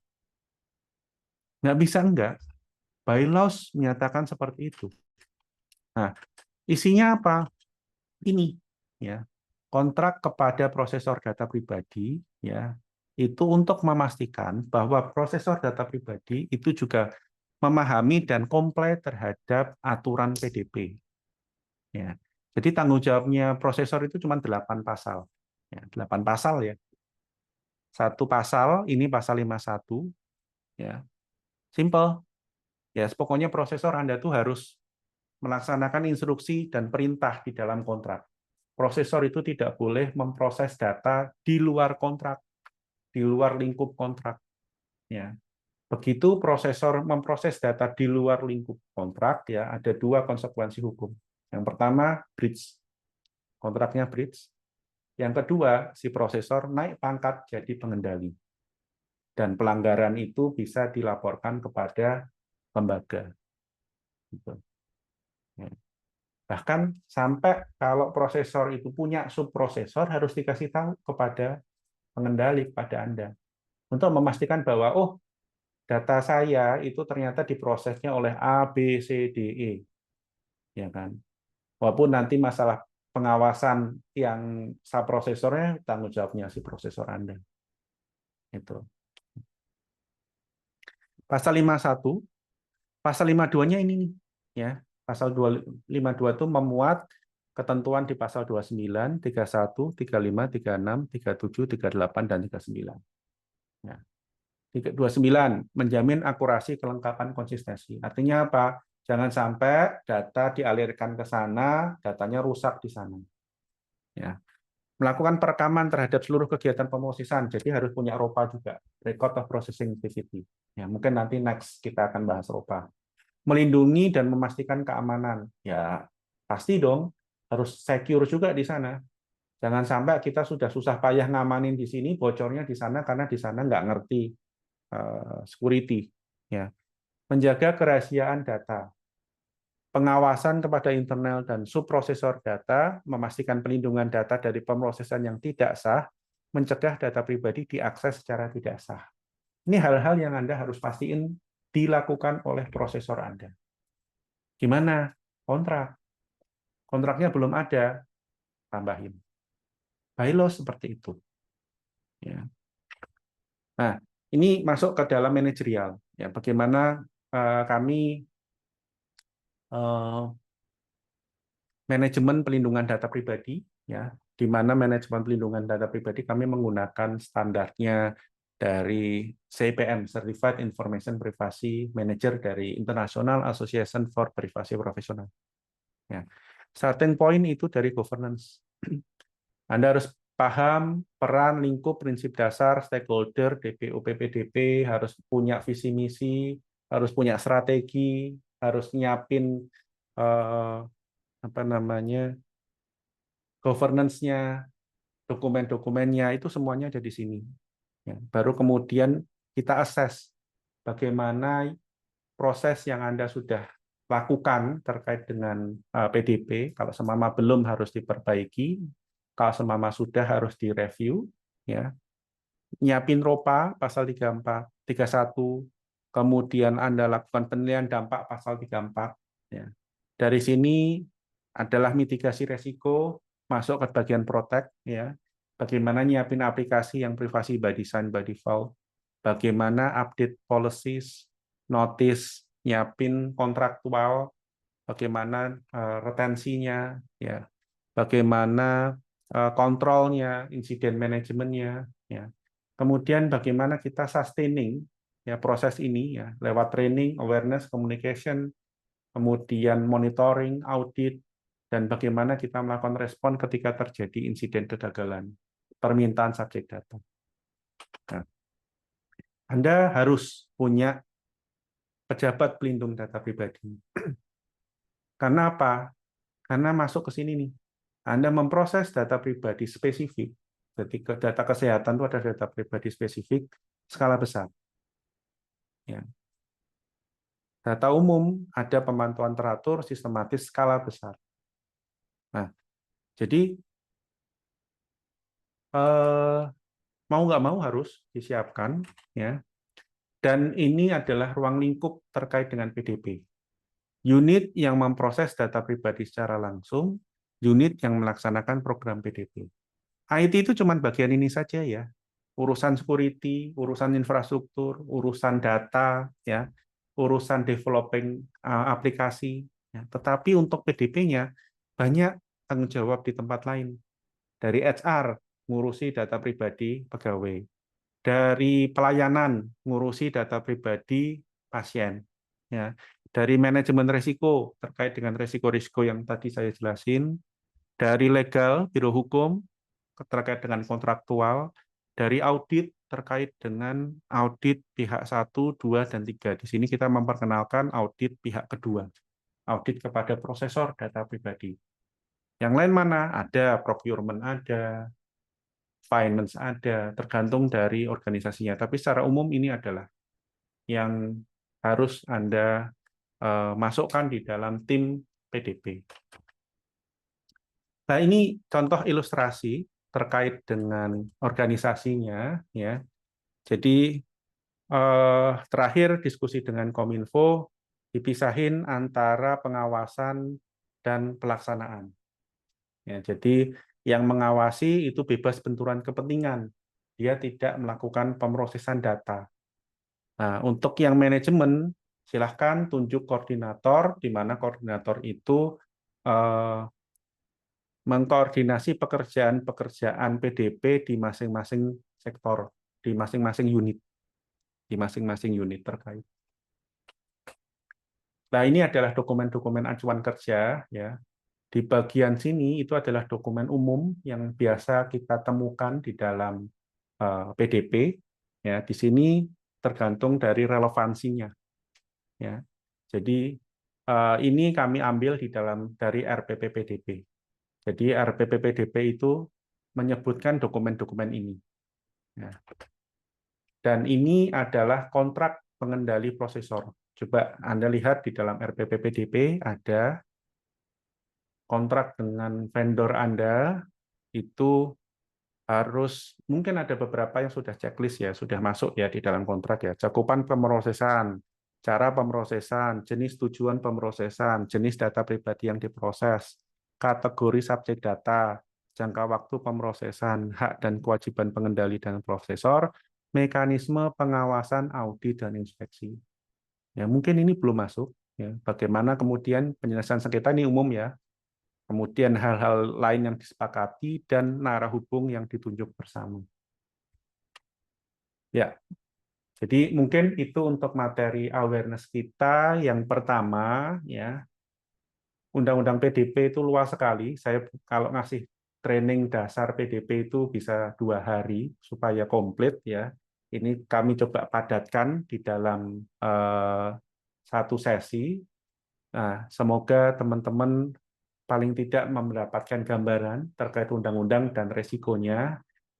Untuk lebih lanjut lagi, silahkan cek di materi-materi saya, nanti selalu saya update terkait dengan materi-materi terbaru, atau juga bisa ngecek ke bisa DM saya di LinkedIn. Kalau semampa mau pertanyaan apa atau butuh materi tentang apa, nanti saya akan bikinkan. Oke, mungkin itu Mbak Vivi, waktu dan media saya kembalikan kepada MC. Silakan kalau semama ada pertanyaan terkait dengan materi. Ya, baik Bapak Wowo, terima kasih. Selanjutnya kita buka di kolom Q&A.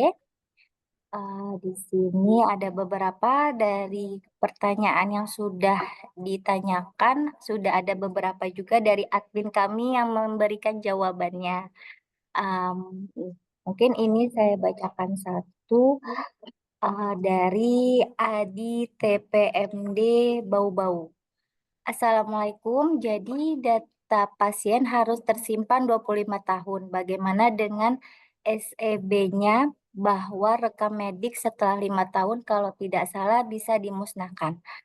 Mungkin bisa dijawab oleh Pak Wowo dan dilanjutkan dari Pak Wowo bisa pertanyaannya bisa dijawab satu persatu lagi. Ya, oke, terima Silakan Pak kasih. Wowo. Terkait dengan data pasien yang disimpan 25 tahun, kemudian rekam medis setelah 5 tahun bisa dimusnahkan, itu nanti akan menunggu dari detail Kementerian Kesehatan ya, terkait dengan retensinya seperti apa, gitu. Teknis PDP-nya seperti apa. Karena gini, kalau 25 tahun semua data yang harus disimpan itu kan juga berat. Ya. Jadi harus ada kejelasan dari Kementerian Kesehatan yang 20 tahun tuh yang harus disimpan tuh apa saja. Gitu. Nah itu yang harus diselesaikan di level kebijakan sektoral. Ya. Kemudian yang 5 tahun itu apa saja yang bisa dimusnahkan. Gitu. Definisi pemusnahan itu pada dasarnya adalah membuat data pribadi itu tidak bisa dikaitkan lagi dengan subjek data.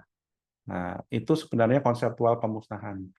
Ya, membuat data pribadi tidak bisa lagi dikaitkan ke subjek data. Ya, jadi data bisa jadi masih ada, tetapi Anda nggak tahu itu data siapa. Itu sebenarnya pemusnahan. Ya. Jadi kalau semampak kami masih butuh buat investigasi, buat lead bank ya, buat statistik nggak apa-apa, selama data itu bukan data pribadi lagi, itu sudah aman untuk dipakai. Ya. Oke. Dari Pak Sabit Agami, ya, Mas kok isinya ancaman PDP, ya, padahal secara prinsip dengan pembelakuan RME, data RM itu dikembalikan sesuai harfiahnya, yaitu data milik pasien. Jika semua risiko dibebankan ke pihak penyelenggara, bagaimana kita bisa melakukan inovasi, gitu. Kemudian pas ada pengembangan sistem baru, kita dipaksa menggunakan vendor yang punya kelengkapan sertifikasi macam-macam, sementara IT rumah sakit terbatas pergerakannya, baik jumlah maupun anggaran untuk pelatihan dan sebagainya. Oke, tadi saya sudah jelasin ya. Ini resiprokal ya, maksudnya gini. Anda tidak hanya berpikir sebagai manajemen rumah sakit, tapi Anda juga berpikirnya sebagai subjek data pribadi. Itu adalah data Anda, itu adalah data anak Anda, data istri Anda, data suami Anda, data orang tua Anda, data keluarga Anda yang lain, data rekanan Anda segala macam. Ya, tentu kita ingin supaya data kita aman, nggak bocor, nggak dimanfaatkan orang untuk akhirnya terus dipakai untuk menipu kita. Itu kan sebenarnya kan data kita. Ya. Nah, kenapa kok risiko dibebankan ke pihak penyelenggara? Ya Anda sebagai penyelenggara, Anda yang nyiapin semuanya. Kalau semua datanya di tempat Anda, ya otomatis dari si subjek datanya nggak bisa ngapa-ngapain. Kecuali kalau semua, makanya inilah yang kita jelasin dari sisi mitigasi risiko. Ya, risikonya apa? Saya tuh punya, Anda tuh punya risiko kalau semua nyimpen datanya berlebihan. Jadi misalnya apa? Anda ngumpulin data yang sebenarnya itu nggak relevan buat Anda kumpulin. Seringnya itu data pegawai, calon pegawai. Ya, Anda masih calon pegawai aja, data yang diminta macam-macam. Ya, pada waktu dicek ini relevan nggak sih dengan kebutuhan untuk seleksi pegawai? Enggak. Gitu. Nah, nanti juga Anda harus cek itu namanya data minimalisasi. Ya. Nah, kenapa kok dipaksa menggunakan vendor yang punya sertifikasi macam-macam jadinya mahal? Nah, kalau itu masuknya ke manajemen risiko juga. Anda nggak ada masalah kalau semama Anda cari vendor yang nggak punya sertifikasi, ya. Selama Anda sudah mitigasi risiko tersebut. Ya. Anda sudah tahu bahwa, oh kalau saya ambil vendor murah, ya artinya dia nggak punya kemampuan security yang bagus, artinya dia nggak punya kemampuan personil yang bagus. Ya. Tapi makanya dia jualan murahnya di situ. Nah, resikonya kan berarti Anda sudah hitung kan, oke kalau selama saya ambil vendor yang ini, otomatis saya punya risiko tambahan di sini nih, kalau bocor segala macam gitu. Kalau saya ambil yang ini, wah ini mahal banget gitu loh, tapi dia punya sertifikasi segala macam, dari sisi resiko bocornya jadi lebih kecil. Monggo silahkan. Ya, Anda kalau semua mengambil yang vendor murah juga nggak apa-apa gitu loh, asalkan Anda ngerti ada resikonya gitu. Nah, begitu Anda accept risiko itu, ya udah, nggak ada masalah gitu. Ya. Kemudian anggaran buat pelatihan segala macam. Ya, ini memang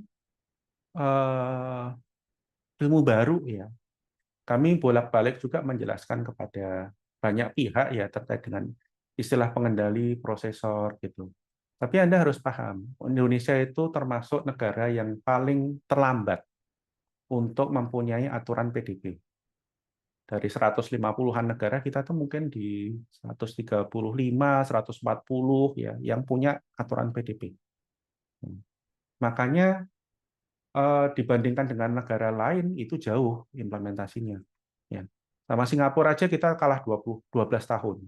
Sama Malaysia 10 tahunan, 8 atau 10 tahun. Sama Filipina sekitar itu juga 8 tahunan gitu. Mereka udah punya duluan. Tapi kelebihannya karena kita itu telat ya, jadi kita bikinnya aturannya tuh ngambil yang paling bagus. Ya. GDPR itu jadi golden standard internasional. Nah, jadinya kita ngambil basisnya GDPR. Aturan GDPR itu levelnya lebih tinggi dari aturannya Singapura misalnya. Gitu. Jadi Singapura yang udah duluan 12 tahun itu ya sekarang ngejar ke pontal-pontal ke regional gitu. Karena apa? Karena mereka juga tidak bisa secara mudah untuk melakukan amandemen terhadap aturannya. Ya. Oke, jadi moga-moga bisa menjawab. Apakah materi akan di-share? Di-share. Kemudian, apabila terjadi kebocoran data internal rumah sakit, tiba-tiba pihak IT disalahkan tanpa ada kejelasan apapun. Apakah IT akan dikenakan sanksi penjara, Mas? Oke, jadi gini. Ada 3 resiko. Ya. Resiko terkait dengan penjara itu ada di dalam pidana. Kalau kesalahannya bukan kesalahan yang memang diniatkan, tidak ada itikat buruk, jatuhnya tidak di pidana, jatuhnya itu adalah di administrasi. Ya. Kalaupun nanti kenanya pidana, itu juga bukan IT, tetapi yang accountable itu adalah direktur. Itu pasti dinaikin ke atas, dicek dulu yang accountable siapa di sini. Ya. Tapi itu pun pidana kan kalau memang ada indikasi pidana toh. Kalau Anda nggak punya niatan buruk, ya namanya diserang bobol itu kan sering terjadi.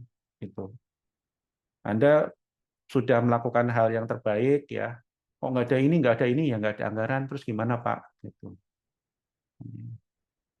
Ya, itu nanti akan masuknya di administrasi. Nah, ini memang kami mencoba untuk mendorong Kementerian Kesehatan untuk membuat aturan keamanan informasi dan PDP yang lebih jelas, ya sehingga mau nggak mau dari manajemen puncak itu harus implement ke sana. Oke, semoga menjawab. Pak, ada yang mengatasnamakan dari BPJS bertanya langsung terkait dokter kami terkait sesuatu.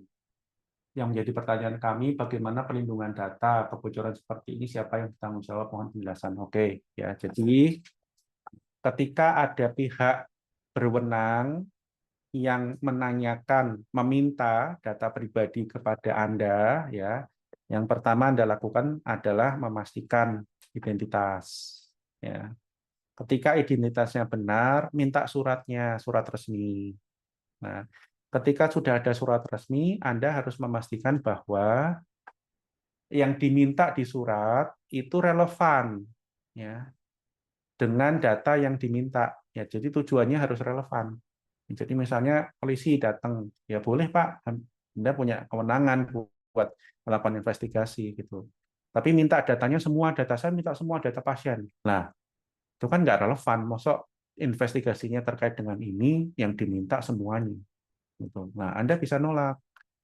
Pak, kami punya undang-undang PDP, ada aturan terkait dengan pengumpulan data pribadi secara terbatas dan spesifik. Harus relevan. Jadi kalau semama Anda minta datanya itu berlebihan, kami boleh nolak, Pak. Gitu. Nah, kecuali kalau semama dalam investigasi Anda lebih clear lagi menjelaskan terkait kenapa Anda minta seluruh data. Ya.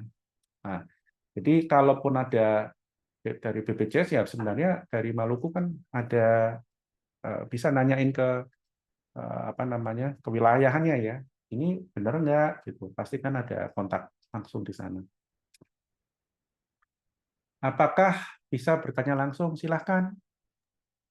Baik, Kalau mau di untuk open Pak question. Sabit Akdami, kita bergabung.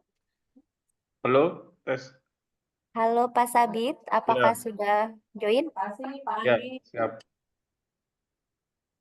Saya tindak lanjut.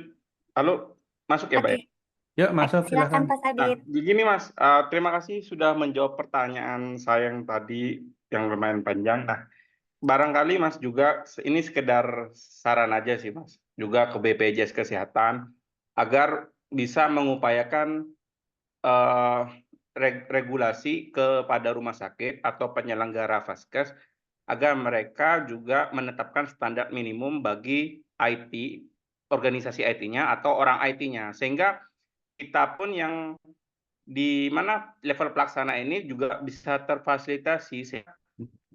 Ada apa semacam political will dari BOD, dari pimpinan untuk paling tidak memberikan kita kesempatan untuk ikuti pelatihan itu dalam rangka PDP ini. Jadi kita nggak cuma kerja, oh ini risiko juga besar dan sebagainya, tapi kita nggak masih lack of knowledge. Ini kan juga jadi risiko di kita, Pak. Nah, Ya. apalagi disadari tadi juga Mas Satrio juga menjelaskan bahwa resiko-resiko yang justru besar itu justru itu apa yang dihukum justru bukan IT-nya tapi BOD-nya gitu loh. Jadi memang kalau ini dimasukkan ke dalam misalkan poin kerjasama BPJS Kesehatan dan Rumah Sakit harus ada vendor atau IT yang memiliki sertifikasi minimum bla bla bla bla atau minta apa tentang pemahaman tentang IT security atau COVID atau dan lain sebagainya yang relevan dengan PDP ini menurut saya sih bagus juga karena kan dari apa rumah sakit kan bosnya BPJS. Jadi kalau mereka ada dalam regulasi, mereka mau nggak mau akan tetap akan menyediakan alokasi anggaran khusus untuk kami yang di pelaksana ini Pak untuk bisa belajar dan mencari tahu dan lebih dalam tentang apa yang tadi Bapak jelaskan itu PDP tadi. Terima kasih Pak.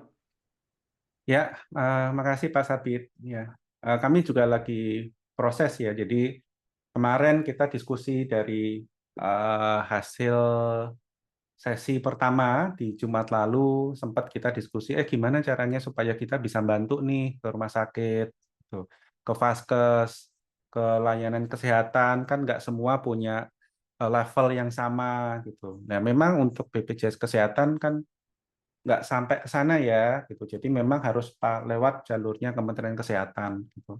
Termasuk kita nanti bikin standarnya ROPA gitu. Karena ROPA itu basic sekali. ROPA itu Record of Processing Activity. Pada dasarnya Anda sudah tahu semuanya, cuman yang belum itu adalah mengidentifikasi dan mendokumentasi proses bisnis bagaimana data pribadi itu mengalir.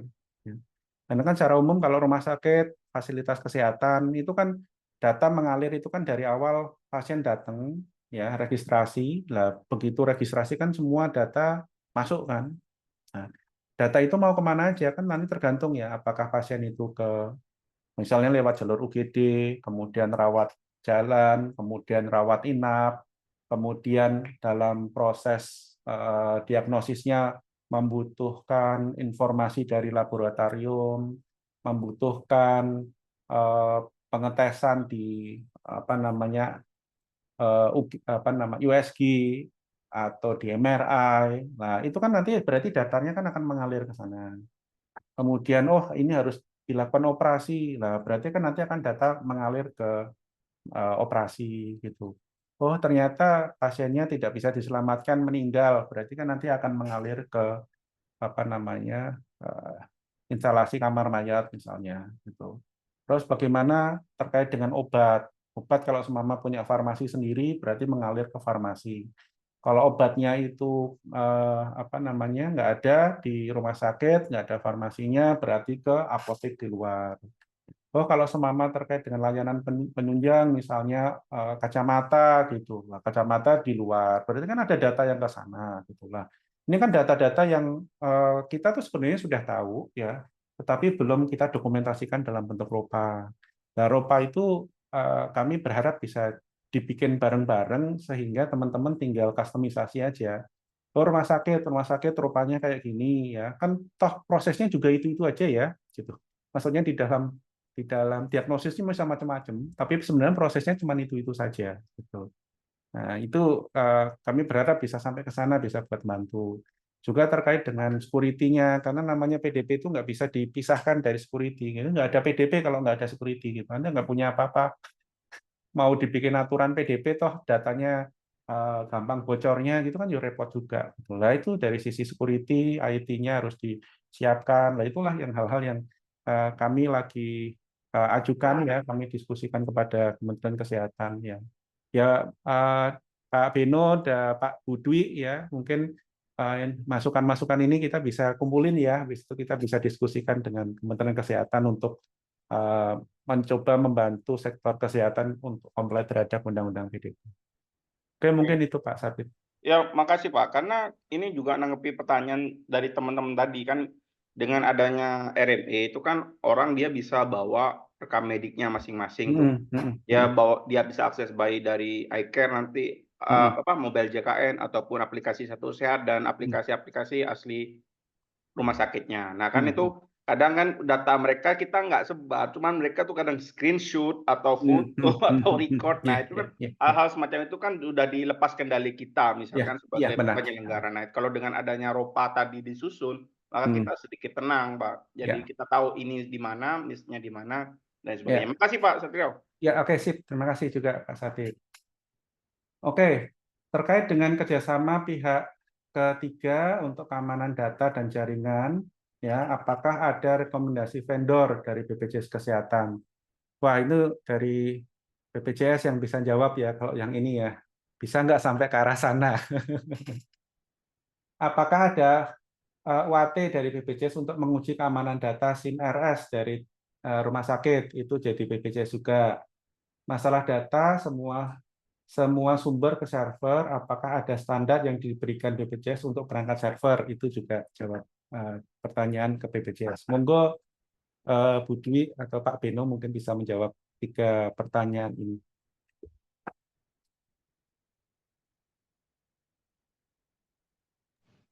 Izin Pak Wowo. Yuk, monggo. Ya, makasih Bapak Ibu teman-teman semua. Mungkin menjawab terkait standar vendor. Kami tidak menentuk cara spesifik vendornya karena ini khawatirnya ada hubungan kerjasama ya, hubungan bisnis. Saran kami sebenarnya terkait dengan vendor ini, Bapak Ibu melihat beberapa standarisasi yang sudah dipenuhi oleh vendor. Apakah ISO ataupun standarisasi lainnya, sehingga itu menjadi keyakinan Bapak Ibu saat kerjasama dengan vendor tersebut. Itu mungkin pertanyaan yang pertama ya Pak. Kemudian untuk pertanyaan yang kedua terkait UAT dari BPJS Kesehatan, kami melakukan UAT saat integrasi awal sistem bridging-nya mungkin, saat koneksi awal. Namun setelah itu saat penerapan sudah live production, itu menjadi tanggung jawab masing-masing dari pihak rumah sakit. Mungkin itu dari 2 pertanyaan. Yang ketiga, atau bisa lihat dulu. Yang ketiga mengenai masalah data pasien, semua sumber ke server, apakah ada standarisasi yang diberikan? Oh, ini yang diberikan BPJS, mungkin standar keamanan di server BPJS ya Bapak Ibu. Kalau di sini kami memang sudah menerapkan beberapa standarisasi keamanan, dan ini semua terlindungi, tersimpan dengan baik data-data yang memang diinput oleh seluruh fasilitas kesehatan. Namun balik lagi untuk standarisasi yang diterapkan pada area Bapak Ibu di rumah sakit, FKTP, FKRTL, kami sarankan sesuai dengan best practice yang memang sudah berlaku secara global. Mungkin itu kami bantu menjawab pertanyaannya Pak Wowo. Terima kasih Pak Wowo. Sismonet itu BPJS Kesehatan dan Kesehatan. Coba diklik, itu BPJS Kesehatan. Baik, terima kasih Bapak Ibu atas pertanyaannya yang telah ditanyakan. Sebelum kita akhiri kegiatan ini, izin Pak Wowo berkenan untuk closing statement karena sepertinya banyak Bapak Ibu juga yang masih ingin menanyakan beberapa, tapi karena waktu juga yang terbatas, jadi kita closing statement dari Pak Wowo. Oke, Mbak Vivi, makasih. Buat teman-teman sekalian, memang kerasanya kok banyak sekali tanggung jawab kewajiban terkait dengan PDP ya. Jadi kita harus berpikirnya dari dua sisi ya. Ini sebenarnya tanggung jawab kewajiban Anda sebagai pengendali, tetapi juga untuk Anda sebagai subjek data gitu. Nah, kita masih punya waktu untuk implement dan comply terhadap undang-undang PDP ini, termasuk juga untuk memberikan penjelasan kepada vendor kita ya yang sebagai prosesor bahwa mereka juga harus comply terhadap undang-undang PDP ya. Dari sini journey-nya PDP memang baru sekali ya. Jadi ini namanya awareness pertama. Semoga nanti akan ada awareness lanjutan yang lebih deep lagi membahas terkait dengan hal-hal yang lebih advance ya yang terkait dengan operasional PDP-nya ya, termasuk bagaimana penyiapan dokumen-dokumennya, prosedur apa saja, bagaimana melakukan audit, bagaimana melakukan pengecekan, bagaimana bikin ROPA, bagaimana bikin DPIA, itu hal-hal yang teknikal yang memang perlu dipahami. Namun kami sih berharap nanti bisa membantu melalui jalurnya Kementerian Kesehatan untuk bikin standarnya, ya standar formatnya. Jadi teman-teman tinggal bisa pakai atau tambahin atau kurangin tergantung dari kebutuhan masing-masing. Mungkin itu saja Mbak Vivi. Closing statement saya. Terima kasih. Saya mohon maaf jika ada kekurangan terkait dengan penyampaian materi di hari ini. Assalamualaikum warahmatullahi wabarakatuh. Ya, itu saja, Mas Edi. Baik, terima kasih kepada Bapak Satrio Wibowo atas insight serta jawaban maupun masukan yang sama-sama telah kita dengarkan. Harapannya dengan kegiatan hari ini dapat membangun kesadaran kita terhadap perlindungan data pribadi dan mencegah penyalahgunaan data pribadi oleh pihak-pihak yang tidak bertanggung jawab. Maka berakhir pula kegiatan awareness pelindungan data pribadi kepada fasilitas kesehatan di Kedeputian Wilayah 9. Akhir kata, terima kasih kami ucapkan kepada Deputi Direksi Bidang Manajemen Data dan Informasi BPJS Kesehatan, Deputi Direksi Bidang Manajemen Mutu dan Kerjasama Vaskes BPJS Kesehatan, Bapak Satrio Wibowo, Deputi Direksi Wilayah 9, beserta jajaran, dan seluruh peserta yang telah berkenan hadir pada pagi ini mencapai 800 partisipan pada sesi ke-1. Dan bila ada pertanyaan lebih lanjut, bisa menghubungi Bapak Ibu ke kantor BPJS Kesehatan terdekat. Sebelum saya akhiri, izinkan saya pantun Bapak Ibu. Pagi cerah burung berkicau, melintas awan di atas desa. Jaga data pribadi janganlah galau, agar privasi tetap terjaga. Akhir kata saya Vivim. Mohon izin pamit Bapak Ibu. Terima kasih atas segala perhatiannya. Wabillahi taufiq wal hidayah. Wassalamualaikum warahmatullahi wabarakatuh. Waalaikumsalam warahmatullahi wabarakatuh. Terima kasih Pak Wowo. Terima kasih Mbak.